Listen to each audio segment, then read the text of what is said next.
If you need a COVID test for travel, don't make any of the 3 mistakes that I'm going to explain in this video, or the airline could stop you from boarding your flight. I actually know people who made some of these mistakes and got held up at the check-in counter at the airport. So these mistakes could definitely cause a lot of stress and frustration. As a disclaimer, nothing in this video is meant to be legal or medical advice. And with that out of the way, let's get into mistake number 1.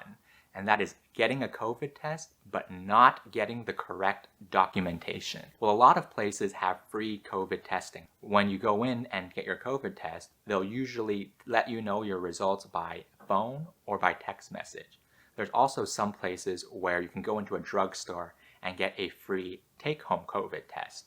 The problem with these COVID tests is that they usually don't come with the proper document of your test results that will allow you to travel. So if you need to go to a place that has a COVID test requirement, you'll usually have to go in for a specific test that's marketed as for travel. And in some cases, they have certain tests for domestic travel and certain tests for international travel. And these might be marketed separately and have different types of testing results. So make sure you get the one that's appropriate for you. Another piece of documentation that is required by some places such as Hong Kong is proof that the lab conducting your COVID test is licensed by the government or has some type of international certification such as an ISO 15189 certification. If this is required for the place that you are traveling to, the best way to fulfill this requirement is to ask the lab for a copy of their license.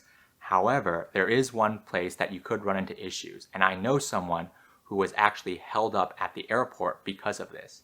What had happened was he went to the airport to get his COVID test. They asked this place for a copy of their license.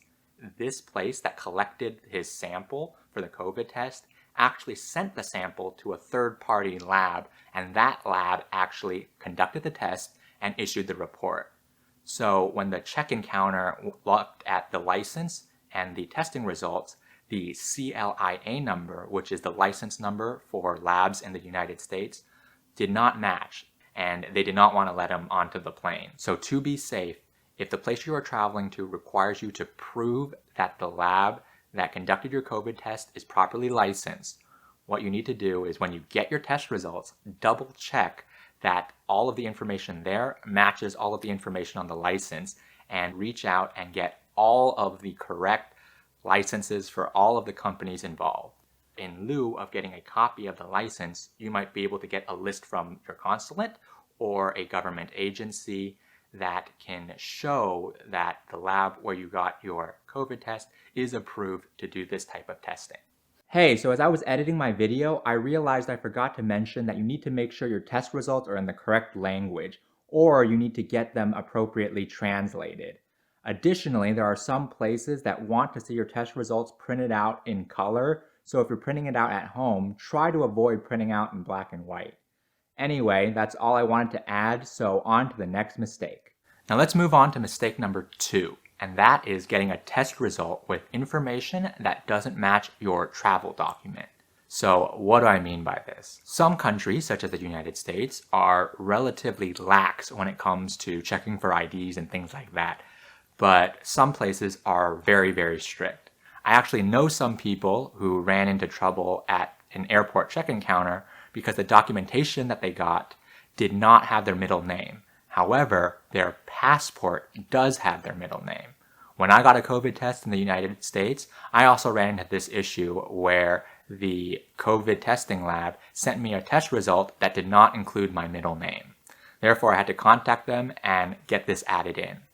Another potential issue is that if the lab conducts tests both for domestic and international travel, by default, they might not include your nationality or passport number. But for international travel, some countries require that this information is on your test result. So if you are traveling internationally, double check your test result and make sure that the information matches completely with the information that's in your travel document if you want to avoid potential issues at the airport.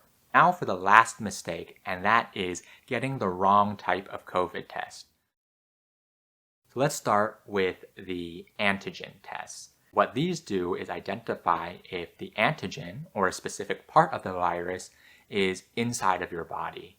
If you recently got COVID-19, you'll likely test positive with an antigen test. Although they aren't accepted everywhere, an advantage of antigen tests is that some of them can even be purchased and just done quickly by yourself at home, which makes it more convenient.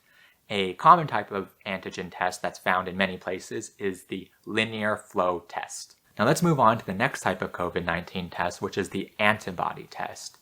If you have gotten COVID-19 or a COVID-19 vaccine, likely your body will have antibodies, which are those things that are used to fight the COVID-19 infection. Since the vaccine does not include the entire virus, you don't get the disease from this, but it still trains your body to be able to create the antibodies. Earlier in the pandemic, countries were looking for negative antibody tests to show that people had never gotten COVID-19 before.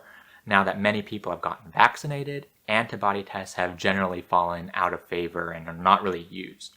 However, there were some places that were starting to discuss potentially requiring a positive antibody test to show that when a person got vaccinated, that vaccine actually worked. To my knowledge, no place has implemented this as a travel requirement yet. So now for the final major type of COVID-19 test, which is the molecular test, also sometimes called a nucleic acid test, or also sometimes called a nucleic acid amplification test, which is abbreviated as NAAT. There's actually a large number of tests which fall under this bigger umbrella, so it can be a little bit confusing. Sometimes a place will just be asking for any NAAT test, so you can go and get anything on this list, or a test that's marketed as NAAT. However, there are some countries that are more strict and ask for a specific type of test that's on this list.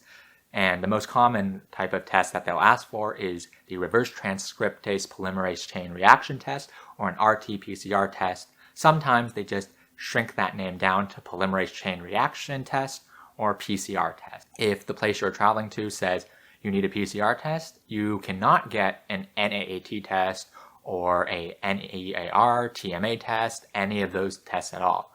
So now that we've talked about the major types of tests, I will mention something that you might see which doesn't matter, and that is the word rapid. What that means is just that that particular test is faster than the other test that that lab conducts, but it really doesn't matter for the purposes of which test that you need to get. You just need to make sure that they get your testing sample within the time frame that's specified by the place that you are traveling to.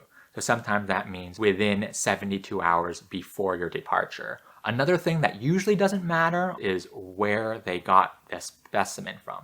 That means, did they do a nasal swab? Did they do a throat swab? Did they have you spit in a tube and just collect your saliva? And the test result will usually specify how they got the specimen from your body. Most countries don't care about this, but if for some reason the place you are traveling to does, double check that this information is correct on your test result and that the lab is getting the specimen in the correct way. I know that this video contained a lot of information, but if you do have any questions, I will try and respond to any comments that you leave down below. And if you've enjoyed this video or found it helpful, I would really appreciate it if you give it a thumbs up and share it with anyone you know who needs to get a COVID-19 test in order to travel.